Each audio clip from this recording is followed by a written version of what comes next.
والصلاة والسلام على رسوله الكريم وعلى آله وأصحابه أجمعين أما بعد برادران گرامی، عزیز دوستوں اور بھائیوں، یہ کلپ 5 اکتوبر 2020 کو ریکارڈ کی جا رہی ہے۔ اس کلپ کا عنوان ہے بیماریوں کا علاج قرآن و سنت سے۔ اس میں شک نہیں کہ قرآن مجید اور پیغمبر علیہ السلام کی دعاؤں کے دم کے ذریعے علاج کرنا ایک انتہائی کامیاب اور نفع بخش علاج بھی ہے اور مکمل شفا بھی۔ قرآن مجید میں اللہ رب العالمین فرماتے ہیں، قل هو للذین آمنوا ھدی وشفاء، سورہ فصلت آیت نمبر 44۔ یعنی آپ کہہ دیجئے کہ یہ تو ایمان والوں کے لیے ہدایت اور شفا مجید، ایمان والوں کے لیے ہدایت اور شفا ہے۔ دوسری آیت ہے وَنُنَزِّلُ مِنَ الْقُرْآنِ مَا هُوَ شِفَاءٌ وَرَحْمَةٌ لِّلْمُؤْمِنِينَ، سورہ اسراء آیت نمبر 82۔ یعنی یہ قرآن جو ہم نازل کر رہے ہیں مومنوں کے لیے تو سراسر شفا اور رحمت ہے۔ اس آیت کریمہ سے معلوم ہوا کہ پورا قرآن شفا ہے۔ تیسری آیت ہے یا ایھا الناس قد جاءتکم موعظۃ من ربکم وشفاء لما فی الصدور وہدی ورحمۃ للمؤمنین، سورہ یونس کی آیت نمبر 57۔ یعنی اے لوگوں، تمہارے پاس تمہارے رب کی طرف سے ایک ایسی چیز آئی ہے جو نصیحت ہے، اور دلوں میں جو روگ ہیں ان کے لیے شفا ہے اور رحمت ہے ایمان والوں کے لیے۔ پس معلوم ہوا کہ قرآن مجید تمام ظاہری اور باطنی بیماریوں کے لیے ہی نہیں بلکہ دنیا اور آخرت کی ساری بیماریوں کے لیے مکمل شفا ہے۔ لیکن یہ شفا ہر شخص کے لیے، ہر کس و ناقص کے لیے نہیں ہے، بلکہ مریض کے لیے شرط یہ ہے کہ پورے صدق دل سے اس پر ایمان لائے، دل میں کسی قسم کا کھوٹ نہ ہو، پکے عقیدے اور اس کے شروط کو پورا کرے تو قرآن مجید کے سامنے کوئی بیماری ٹک نہیں سکتی۔ ظاہر بات ہے کہ آسمان و زمین کے رب کے کلام کے سامنے ساری بیماریاں ہیج اور ہلکی ہے۔ قرآن مجید کے اندر اتنی طاقت اور قوت ہے کہ اگر پہاڑوں پر اتارا جائے تو پہاڑ پاش پاش اور ریزہ ریزہ ہو جائے، یا زمین پر اتارا جائے تو زمین دہل جائے۔ بیماری چاہے دل کی ہو یا بدن کی، اس کا علاج اور اس سے بچنے کی ترکیب اللہ رب العالمین نے اپنے کلام پاک میں بیان فرما دی ہے، بشرطے کہ بندہ غور و فکر کرے اور تدبر و تفقہ کی اللہ تعالیٰ سے بھیک مانگے۔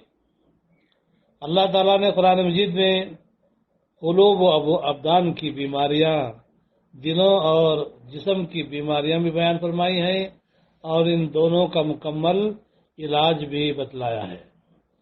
چنانچہ امراض القلوب کی 2 قسمیں ہیں، دل کی بیماریوں کی 2 قسمیں ہیں۔ پہلا شکوک و شبہات کی بیماری، دوسرا مرض و شہوت و غی، ہوس اور ہم جنس پرستی کی بیماری۔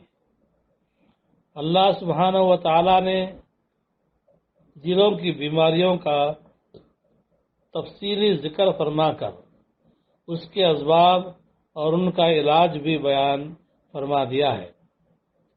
اللہ رب العالمین کا ارشاد ہے اولم یکفیہم انا انزلنا علیک الکتاب یتلی علیہم ان فی ذلک لرحمۃ وذکری لقوم یؤمنون، سورہ عنکبوت کی آیت نمبر 51 فرماتا ہے کہ کیا انہیں یہ کافی نہیں کہ ہم نے آپ پر کتاب نازل فرما دی جو ان پر پڑھی جا رہی ہے، اس میں رحمت بھی ہے اور نصیحت بھی ہے ان لوگوں کے لیے جو ایماندار ہیں۔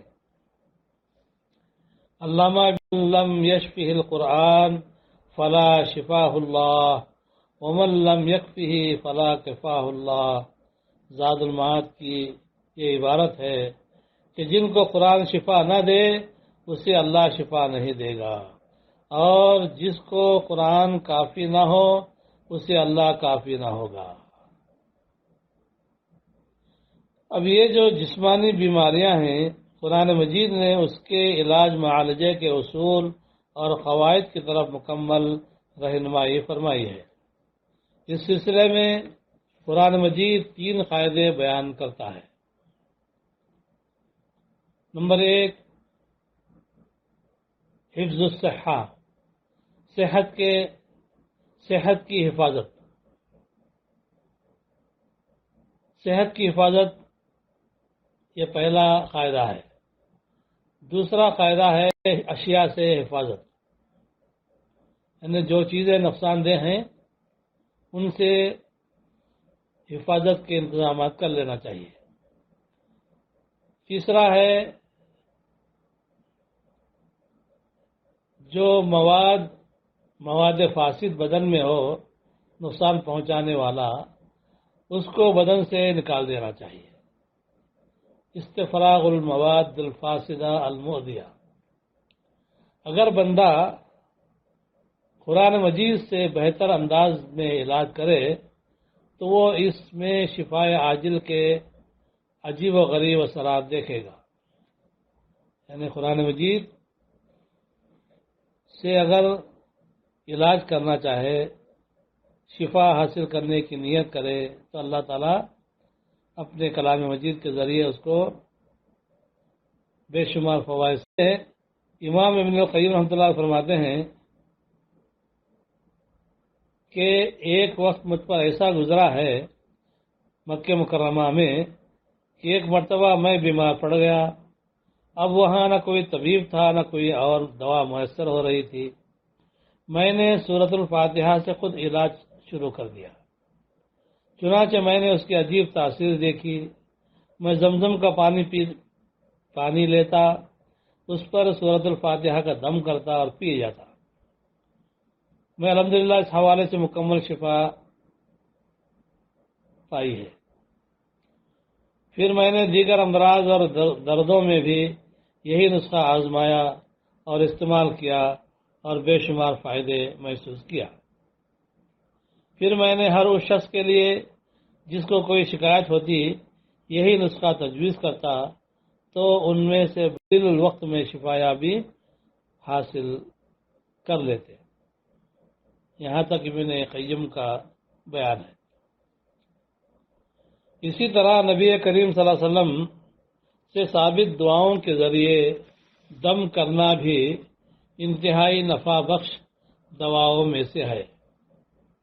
یعنی آپ صلی اللہ علیہ وسلم نے مختلف مناسبات میں، بیماریوں میں جو ہم کو دعائیں سکھلائی ہیں ان کے ذریعے دعا کر کے دم کرنا بھی انشاءاللہ انتہائی نفع بخش علاج ہے۔ اور جو دعا موانع سے پاک ہو، کسی بھی ناگہانی مصیبت کے دور کرنے اور مقصد کے حصول میں انتہائی نفع بخش سبب ہے۔ یعنی دعا میں کوئی معنی نہ ہو۔ معنی کا مطلب یہ ہے کہ دعا قبول نہ ہونے کے جو اسباب ہیں، بندہ یعنی کوئی گناہ کا کام نہ کرے، صلہ رحمی کرے، قطع تعلق نہ کرے اور جلد بازی نہ کرے، اللہ رب العالمین سے بدگمان نہ ہو، تو انشاءاللہ اس کی ہر دعا، ہر جو ہے اس کا اللہ رب العالمین سے سوال کامیاب ہوگا۔ خاص کر دعا بہت الہ و زاری کے ساتھ کی جائے، اس لیے کہ دعا بلا اور مصیبت کی دشمن ہے جو اس کو دور کرتی ہے اور بالکل ٹھیک ٹھاک علاج کرتی ہے۔ یعنی دعا ایسا ہتھیار ہے جو بلاؤں اور مصیبتوں کو پیچھے ڈھکیل دیتا ہے، اور دعا بلا کو اترنے سے روکتی ہے، اور اگر بلا نازل ہو گئی ہو تو اس کو کم کرتی ہے یا دور کر دیتی ہے۔ یہ کافی میں فرمایا ہے۔